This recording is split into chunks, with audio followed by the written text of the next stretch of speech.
Bom dia, meus alunos, alunas e todos que nos acompanham. Nós estamos aqui para iniciar a nossa sexta aula de pintura, a Santa Ceia de Juan de Juanes, aqui ao meu lado, e nós estamos terminando a fase do filetamento. Desenhamos, filetamento é a apuração do traço. Vamos concluir essa fase hoje para, sem falta, iniciar a cor na próxima aula. Bom, para quem não me conhece, eu sou Daniel Bezerra, artista plástico, professor. E vocês, por gentileza, se inscrevam no canal, façam comentários, e assim a gente amplia nosso trabalho e fica bom para todos, tá bom? Então, repetindo, eu pretendo hoje terminar com vocês esse filetamento. Espero que vocês tenham, quem ainda não conhecia o nosso método, compreendam que o filetamento não é um mero contorno, é uma linha mais inteligente que já prenuncia sombras e luzes, né? Por falar em sombras e luzes, eu queria arrematar apenas uma questão histórica, vou ser bem breve, que eu coloquei nos vídeos anteriores, porque a nossa aula, no natural, no ateliê, no nosso cotidiano de aula, e nesse trabalho, sempre vem, como eu já falei, permeado de questões históricas, já que os pintores não são pontos isolados, repetindo a minha frase, eles são produto da sua época. Eu falei muito em Renascimento, então alguém me perguntou, Renascimento do quê? Tanto você fala, pintor do Renascimento, Da Vinci, Michelangelo, Juan de Juanes.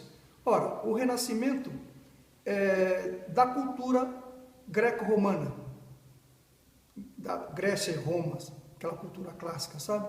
Então o Renascimento, que vem depois da Idade Média, traz as luzes, um vento de liberdade, de sabedoria e de conhecimento para a civilização. Porque na fase anterior, que era a Idade Média, chamada Idade das Trevas, até parecia um exagero, mas era um mundo centrado na ignorância, a figura de Deus e os livros sagrados. Não havia, portanto, nada além disso. O Renascimento amplia esses horizontes. Então, é a época da sabedoria. O homem toma consciência da sua capacidade. Vai dominar as ciências, a natureza, todos os saberes. As cidades se desenvolvem em todos os sentidos. As artes florescem, o comércio floresce. O homem expande seus horizontes. Então, é o renascimento mesmo da humanidade, a época das luzes. Por isso que eu citei tantas navegações, a busca de encontrar novas terras, territórios, os equipamentos encontrados. Citei a astronomia, o homem pesquisando, vasculhando os céus, o cosmos, para entender o seu começo, meio e fim, né? E as universidades, as cidades se constituindo. Então, esse período é o Renascimento, é nesse meio vivo de profundas mudanças, que funda a chamada Era Moderna, que nós estamos situados nessa época do quadro do Juan de Juanes, Da Vinci e outros. E eu citei dois nomes, né, importantes desse período. Citei o Gutenberg, que cria a prensa, que passa a imprimir as ideias, e aí o mundo ganha velocidade nas mudanças, porque aquilo que era pensado por algum sábio, por um indivíduo, por um artista, por um intelectual, agora chega nas pessoas. Essa é a grande máquina da modernidade, que faz a vida mudar. E citei dois nomes que quero reforçar. O Galileu Galilei, o astrônomo, que estuda o cosmos, descobre que a Terra não é o centro do mundo, é um ponto dentro do sistema solar que gira em torno do Sol. Foi perseguido por isso. E nesse mesmo período, para encerrar essa pequena colocação histórica, nós temos o Shakespeare. Por incrível que pareça, nessa estranha coincidência, se é que existe coincidência, os dois nasceram em 1564, portanto, metade do século XVI, ali no auge do Renascimento, já caminhando para o maneirismo. Os dois revolucionários, os dois discutiram o mundo, a vida.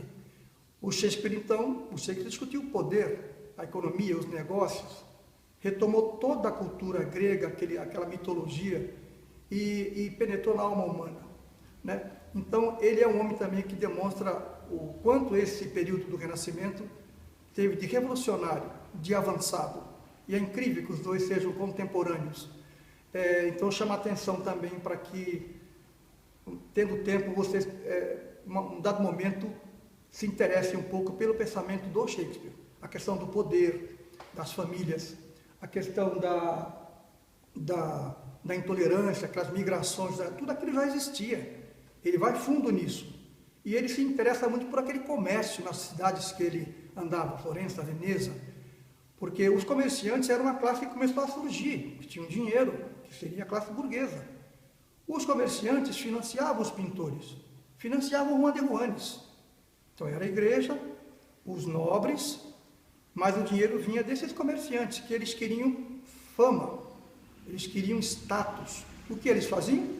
Financiavam os pintores para ganhar notoriedade na sociedade. Esse movimento vivo, pulsante, de profundas mudanças, que aliás se coloca de maneira diferente em cada cultura da Europa, isso é o Renascimento. É disso que estamos falando, e esses nomes que eu citei são os nomes mais importantes. Então, e repito, dentre eles Juan de Juanes. Por que maneirista? Final desse período. Maneirista de estilo, de ter um jeito próprio de trabalhar. É isso que quer dizer o maneirismo.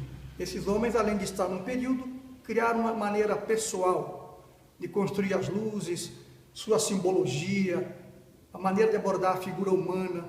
É uma pintura envolvida na religião, no catolicismo, porém, são maneiristas porque eles aprofundam a pintura, criando um estilo próprio. Posto isso, vamos agora tentar concluir o filetamento para a gente então, na próxima, iniciar a cor de fato. Vamos então.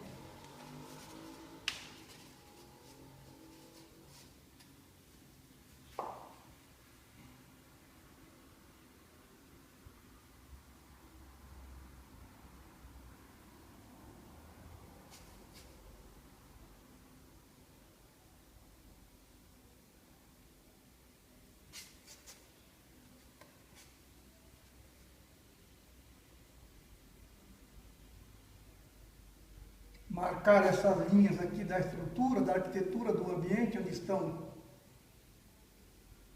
Cristo e os apóstolos, porque na hora da pintura eu preciso ter essas linhas bem firmes para colocar a tinta, porque é uma estrutura que eu não posso abrir mão de linhas geométricas, colunas. Marcar bem marcadinho isso daqui.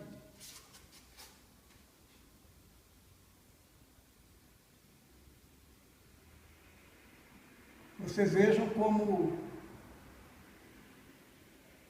nós demoramos um pouquinho, né? Para chegar até aqui. Estamos na 6ª aula, no nosso 6º encontro. E nós ainda estamos concluindo a fase de desenho, né, com o filetamento. O filetamento é o término da fase de desenho, de definição, abrindo a porta para as cores. Por isso eu comentei com alunos e com outros que nós devemos fazer algo fácil nesse nosso período de quarentena, né? Porque era muito cômodo vir aqui, esboçar uma paisagem com vocês, uma marinha. Eu ia dividir a tela com a linha do horizonte, fazer céu, em cima fazer o mar embaixo, os barcos, uma vegetação, ensinaria as misturas, e todos ficariam satisfeitos fazendo um quadrinho em casa comigo. Mas nós escolhemos o caminho da dificuldade, da complexidade. Portanto, vocês vão não só observar como eu trabalho, como faço a pintura. Isso é muito importante. Eu, Daniel, tive poucas oportunidades na vida, e uma ou duas, de ver o artista trabalhar, produzir. Vocês terão essa oportunidade para depois questionar comigo, perguntar quaisquer aspectos. E além disso, vão ter esse contato com alguns pensamentos históricos, com alguns contextos.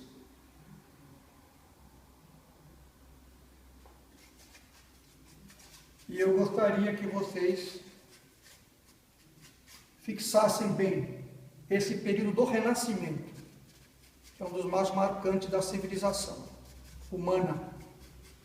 Século XIV, século XV e século XVI. Façam um desenho, casa, um círculo, coloquem dentro esses nomes todos que eu citei para vocês, procurem a relação entre eles. As pistas estão dadas.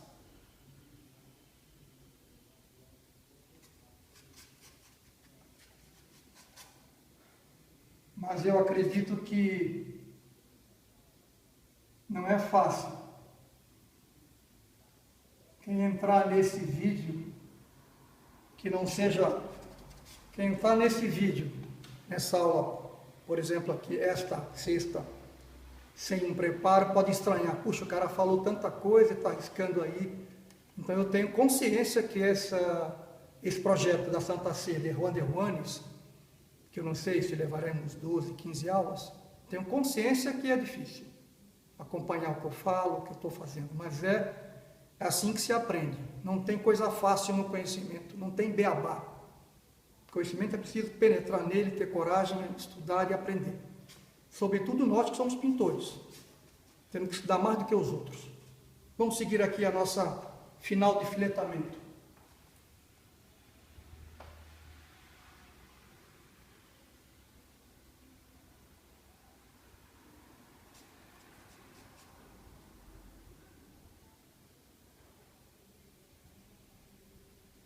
Caprichar nessas linhas desses arcos, que, como eu já falei, eu gosto de repetir, é uma mania, é arquitetura. Tem que fazer com devido rigor geométrico.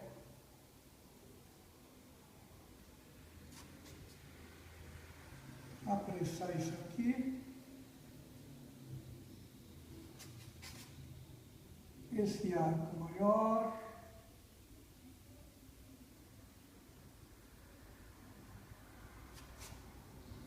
Para não borrar o que já fez.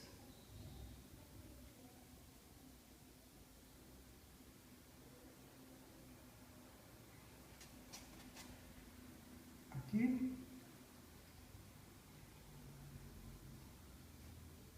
Apressar isso daqui um pouquinho.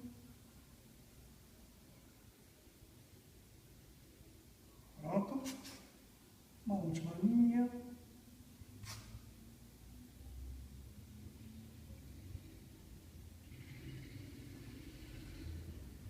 Fechar esse arco em volta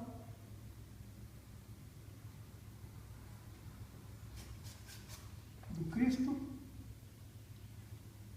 a outra parte aqui do arco, para ficarmos livres dessa estrutura aqui atrás das pessoas. E cuidarmos agora por final da figura de Cristo. E teríamos terminado esse filetamento. Eu adiantei um pouquinho o filetamento, sem estar na aula, só para poder a gente ganhar tempo. Tá bom?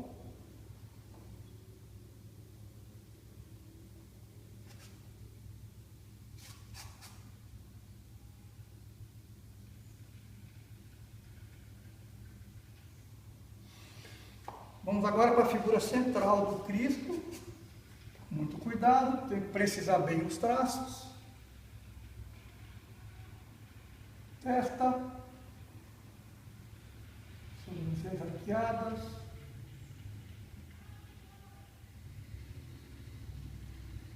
Atenção nesse olhar. Claro que eu vou.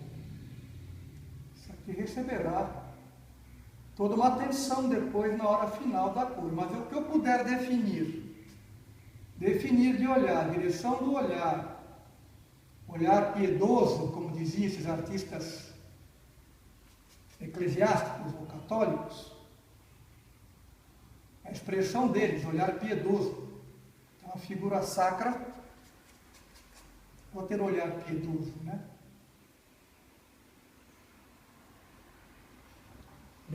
Vocês lembrem que eu já falei, né, que esses pintores da Contra-Reforma, como Van der Rohenes e o Greco, que se encaminham para o chamado período barroco, né?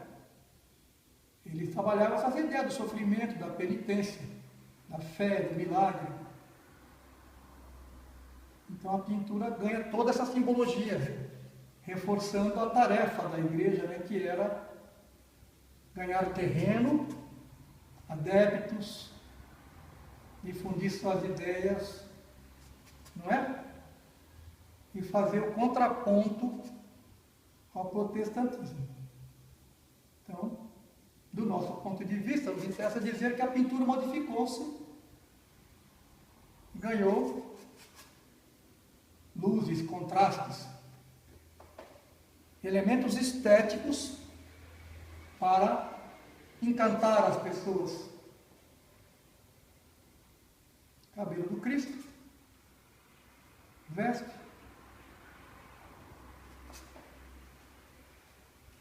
linhas do pescoço, mais ou menos eu moldei.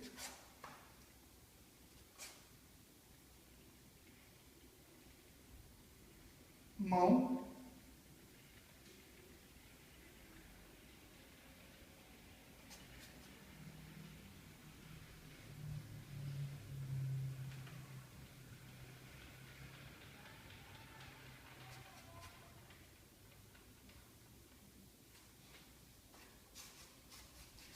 Concluindo aqui o Cristo.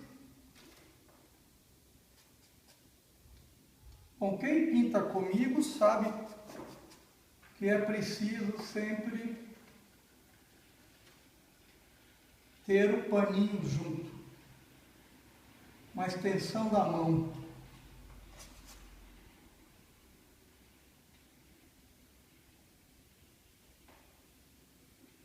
Paninho serve para tirar excesso de tinta, corrigir uma tinta que vai escorrer, limpar o pincel, tirar excesso de tinta do pincel. Sempre o paninho é um instrumento de trabalho, não é uma coisa para evitar uma sujeirinha ou outra. O paninho é para tirar excesso do pincel, sobretudo. Se quer fazer um detalhe, o pincel está carregado de tinta, ou sujo com outras cores, você perde todo o seu trabalho. Presta um pouquinho aqui. Eu quero ir concluindo com vocês esta aula. Quero dar meus recados.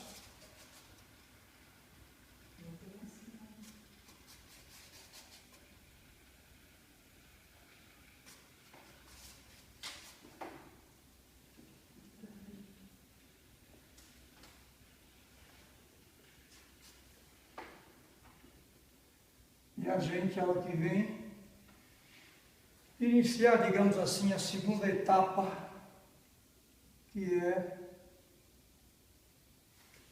Opa, o pincel caiu.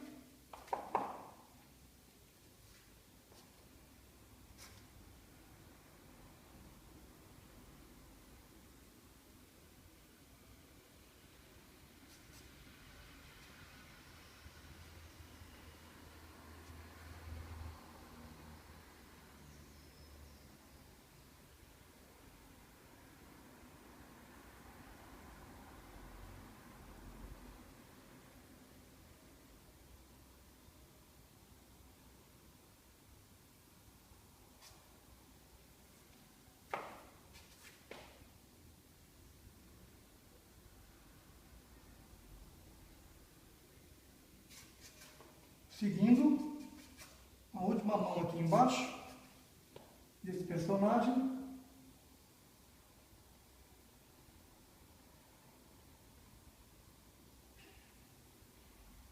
tensão nos dedos,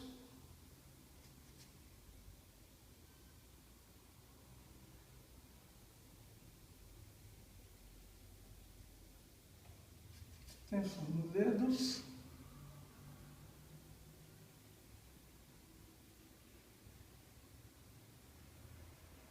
Punho.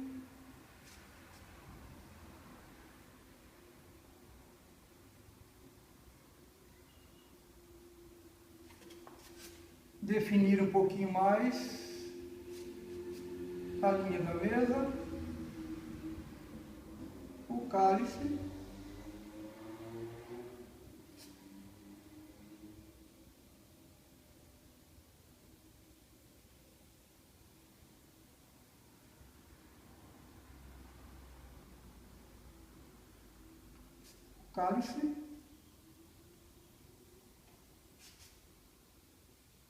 atenção para não borrar o que está sendo feito em outro lugar, cuidado onde põe a mão.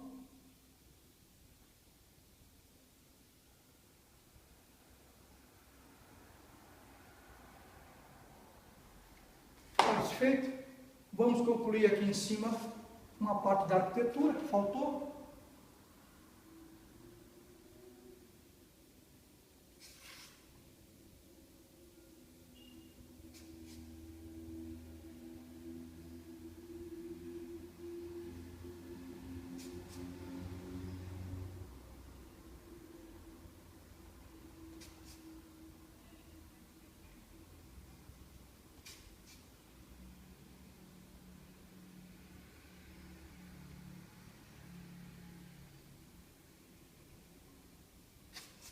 Friso os sinais.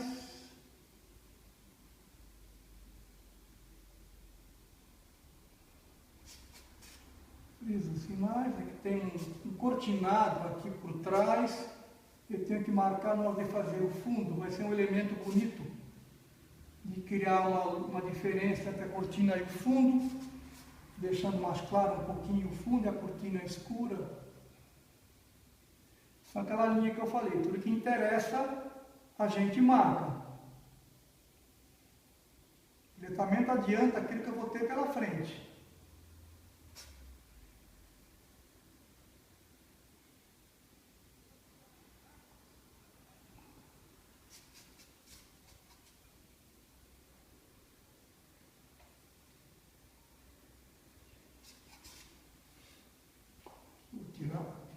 Vou retirar um rio que coloquei a mais. Coloquei a mais aqui porque está dentro da cortina não tem.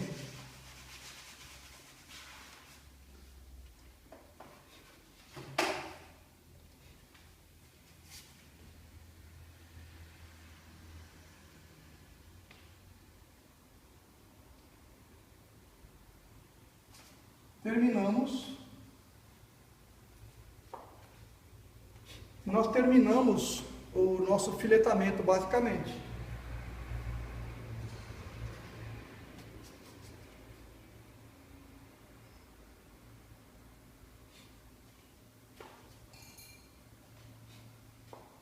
Terminamos então o filetamento, essa nossa sexta aula. Caminhamos, do risco, desenho, filetamento, é uma fase difícil.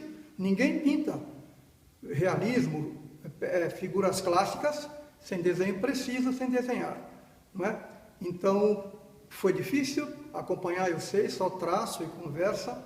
Agora vamos iniciar uma fase de mais facilidade e mais beleza, que é a parte das cores. Agradeço, até a próxima aula. Muito obrigado.